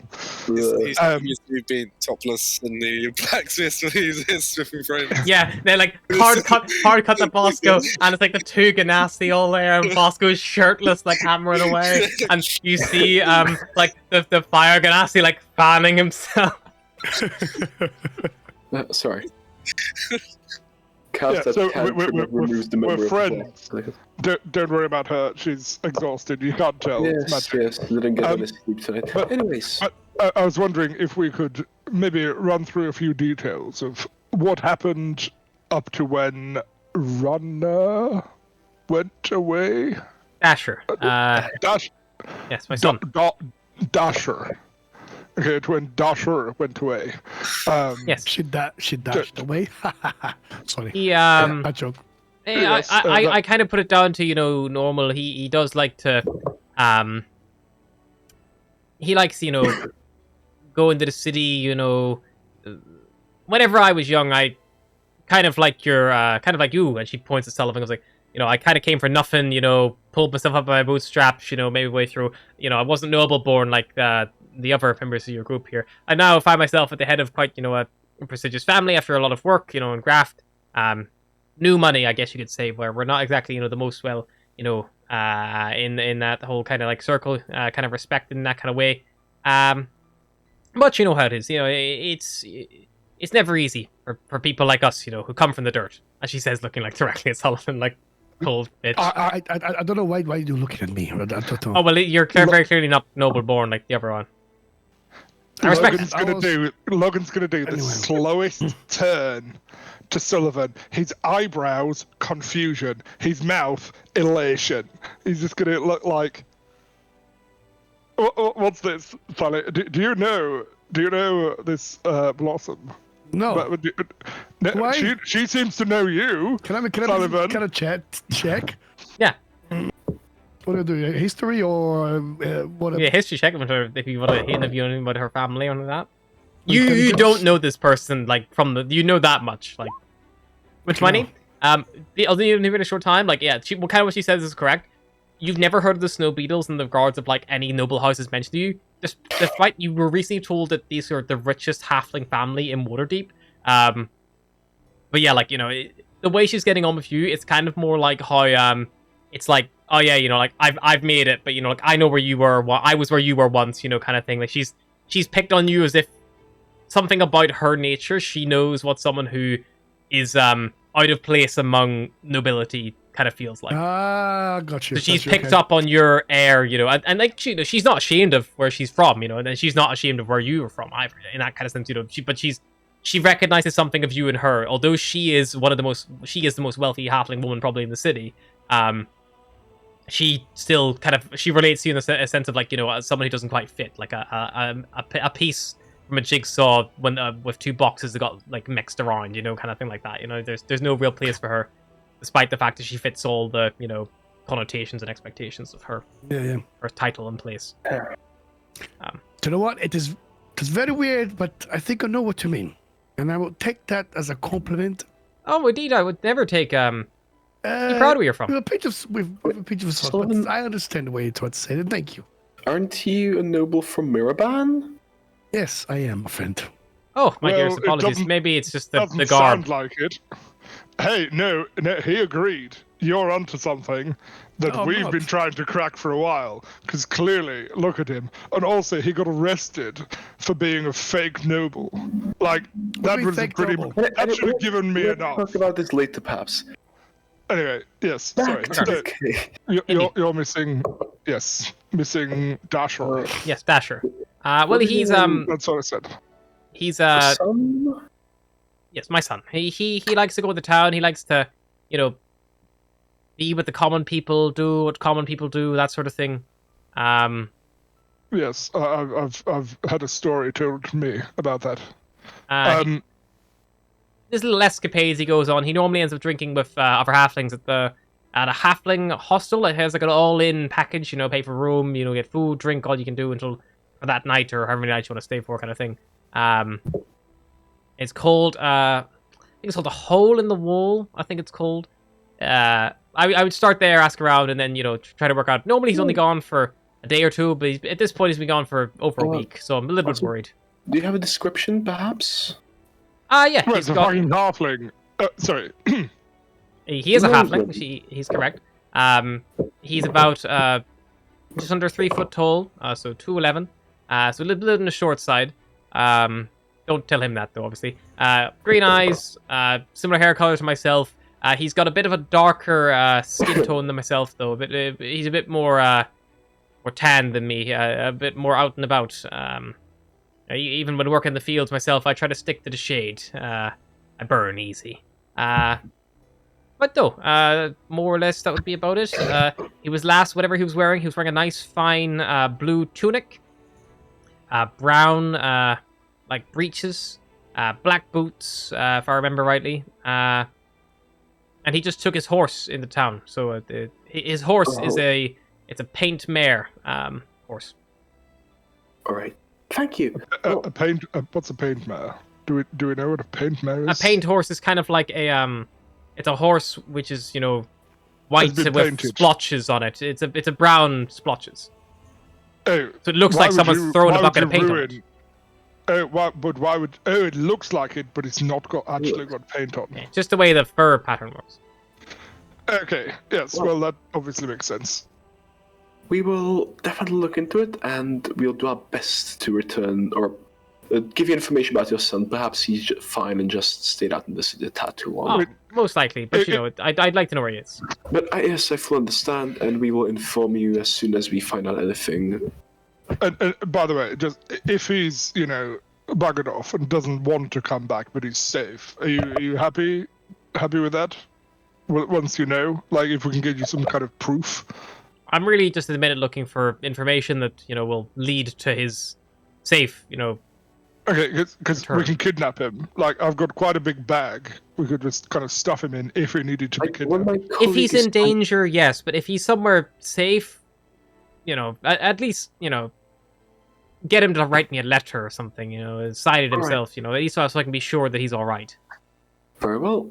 Okay, all right. We could maybe do that. Well, all right.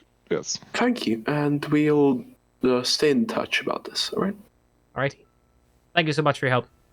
How do we stay in touch with people this far out into the middle of nowhere? I can send a paper bird. I was going to recommend Paperbird would work. I can probably give you a couple if you need. Oh, if you Yes, perfect. maybe Of course. one. She goes over to a small writing desk at the corner of the room, and she comes back with 4 unfolded sheets of paper. Also, thank you. Also, we are the owners of a quite nice establishment in the Northward, and we do serve drinks.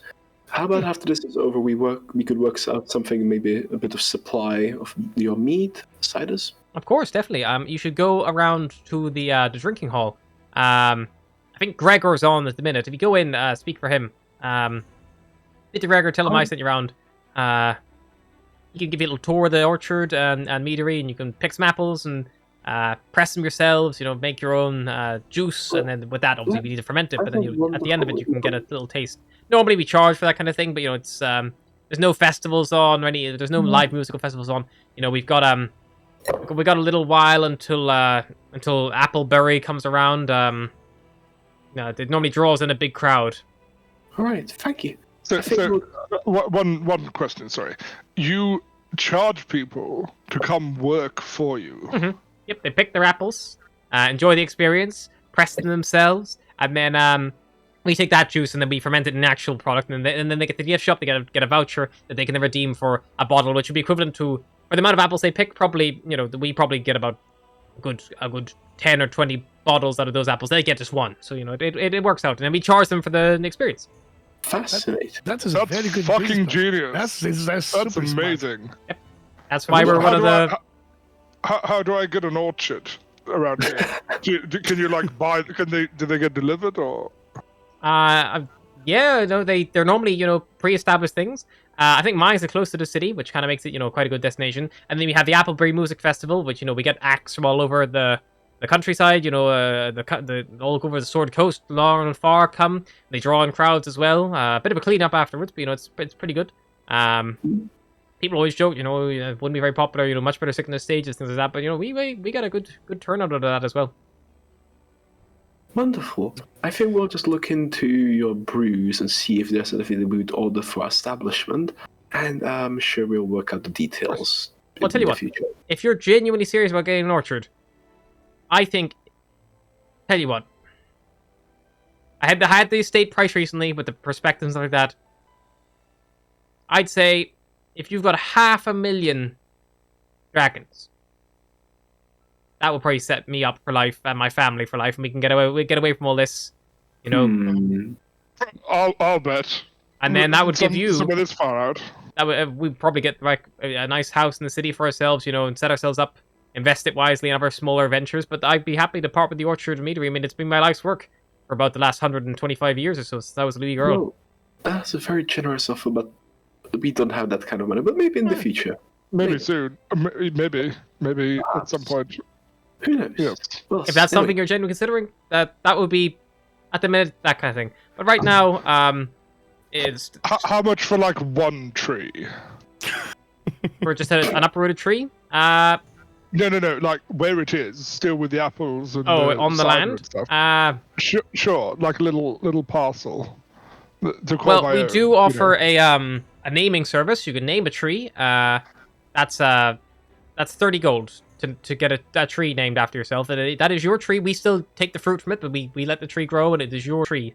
Do I get does it have my name on it? Yeah, we get a little plaque. Deal. He's gonna get 30 gold Yeah. out of his pocket. And what should the plaque read? Logan Margaster, amazing person extraordinaire. You'll have to spell extraordinaire. It's a long one. That's completely fine. Yeah, we call this our the system we use. It's I've got to go get a blacksmith sorted. He's called Patreon. He's a good guy. We get that sorted, and then it goes on the trees, and it supports the vineyard as well.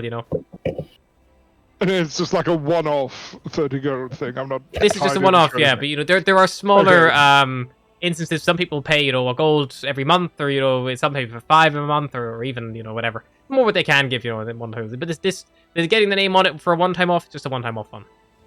Yes, I Okay, heard of this lovely shop. It's called It's called Coffee, and you can pay to have various coffees named after you as well. Yeah, I've heard about that in town. It's good, that one.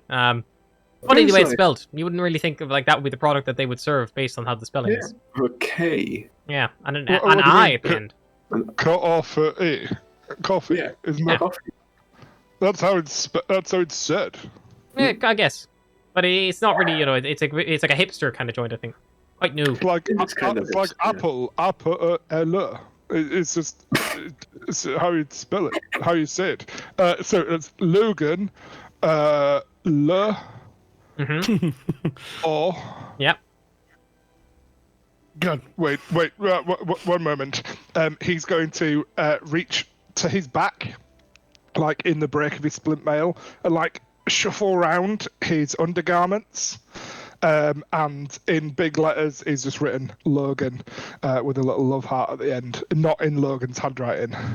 Wait, so you're technically attaching your name to a tree. Is that what you're doing?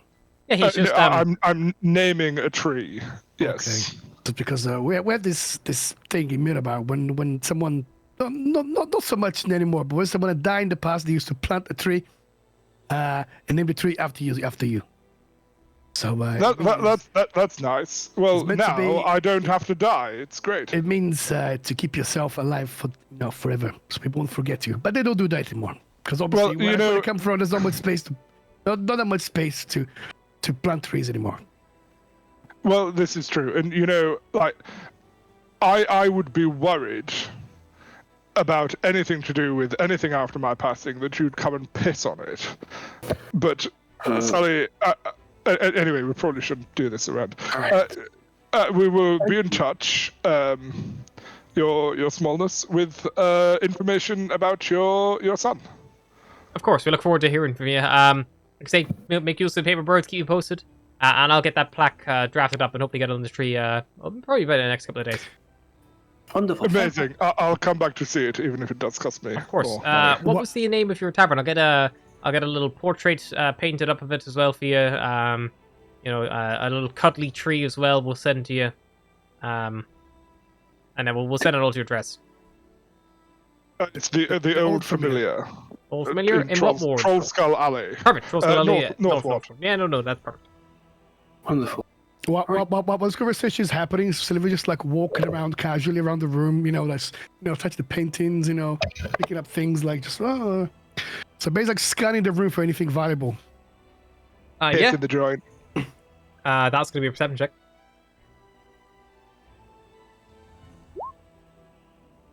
Looking around, there is a variety of things. There's a big drinks cabinet with a lot of like expensive looking boozes all through it to kind of catch your eye.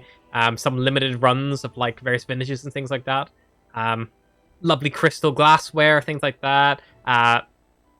There's a dining table set in another room that the door's open to, kind of connecting to this one. And you see the cutlery there is all silver. There's lots of. Okay, I'll just keep tabs for now. Well, That belongs in the thank you for this, and we'll keep in touch. I think before we head back to the city, we'll just stop by a brewmaster and work out some finer details. Of course, like I say, go Yes. speak to Gregor. Take the tour. You'll get some little samples at the end as well. So you can try the range, and then obviously, if you like anything, you can always pick it up in the gift shop. We've got all of our line kind of available there as well. Well, have a nice day, and we'll see each other, I'm sure, in the future. She's very good at this sales thing, isn't she? Yes. We should have her for the tavern. Get her to work at the tavern, sell stuff. Well, firstly, before we head back, I'd suggest we go speak to this Gregor fellow, because Gregor, yes. the side that I had on the way here was pretty still, honestly. And I think it would fit right in with the drinks we have at the bar at the moment. I mean, it's a good idea. I'd be happy with that. And we need to take a sample back for Bosco as well, because he's one of these, so he'll understand the way of the cider. Let's go grab a quick look at them, and she starts just slowly heading to the brew house. I want to try to slide some of the silver cutlery in my sleeves. Okay. On the Make way me a up. stealth check. I should try to, because it's not really. You don't go through that room. You've got to like make a little slime move around to break line of sight.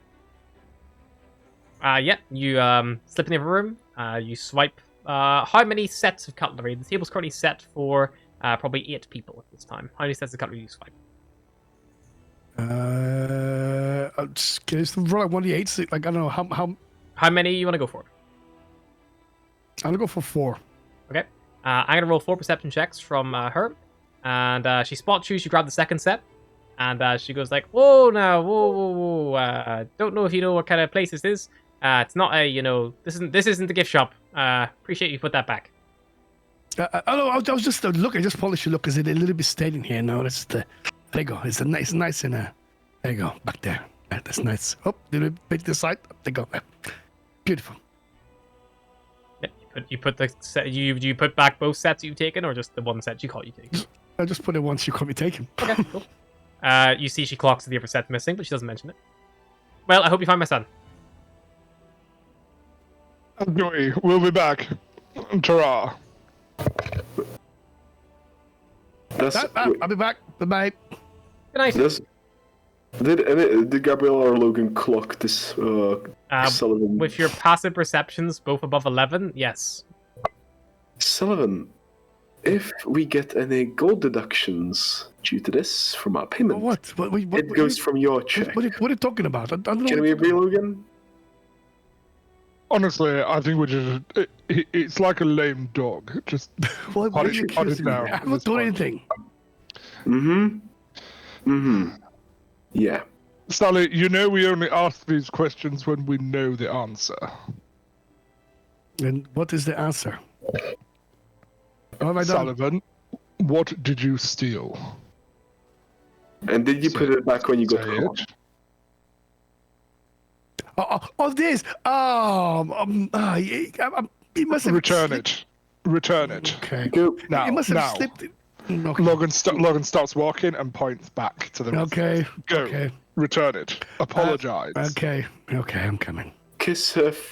Sorry, I had there's one more here. I accidentally fell into my boot. Well, here you go.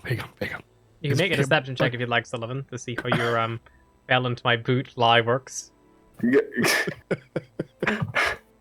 There's a knife in my boot. Oh, wow. She just like takes the set off you and goes like, I appreciate you returning it to me despite its bootiness. There's a very big boot, what can I say? Yeah? There's a big boots, big charisma. At this point, just goes like heading to the brewery. She just. Anyway, bye-bye. I'm gonna go. My friends are going now. I'll see you later. Bye-bye. Of course. Oh, yeah, found the sun. Bye-bye. Could we take a 2-minute break? Of course. Is that right? Yep. We'll be right back.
That's better. Yeah, I was like, what the fuck? Why do I not have a microphone setting on this one? But I guess it's all fine. Thank you so much for joining us. We're going to call the session there. A few of our players have to go to bed. We're all fucking shattered. I myself am pretty knackered as well. Me and Vil and the lovely George are going to play some Divinity now over on the Harna channel. So I will probably read out to myself in that way. If you want to stick around and watch some Divinity Original Sin 2, we've only really just started playing it. Me and George have played it before. It's kind of Vil's first time. It should be pretty fun. I tried to stream it earlier and like it didn't really go very well. But it should be a bit of a laugh. Obviously, just gonna run through. We had Pixelated Turkey. Will, thanks so much for that resub with the Prime. Always appreciate it. Also, Semi and Dynam, and also Pixelated Turkey as well. Thank me so much for all the follows. Really appreciate it. Really helps us kind of keep on doing what we're doing. I hope you enjoyed today's episode. If you did, please share it with people you know. By all means, like, this is a, it's a pretty small channel. We only stream once a week or sometimes once every couple of months. So, like, please, any support is always deeply appreciated. And if you saw the links in the Discord, thank you so much for dropping in. I do appreciate it. Hopefully we will be back next Wednesday if all goes to plan. Same kind of time. Probably maybe go a little bit longer if we can. But again, we'll just kind of see how we are feeling. But yeah, like I said, I'm probably going to put us on a little ending screen now. You'll see me again over on twitch.tv/Harna. I'm going to shout myself out. So if any of you would like to go check me out, go for it, go fucking nuts. If that fucking shadow command even works, finally. But yes, I will be back with Vil and George and play some Divinity and fuck around. It should be a bit of a gag. Goodbye, take it easy.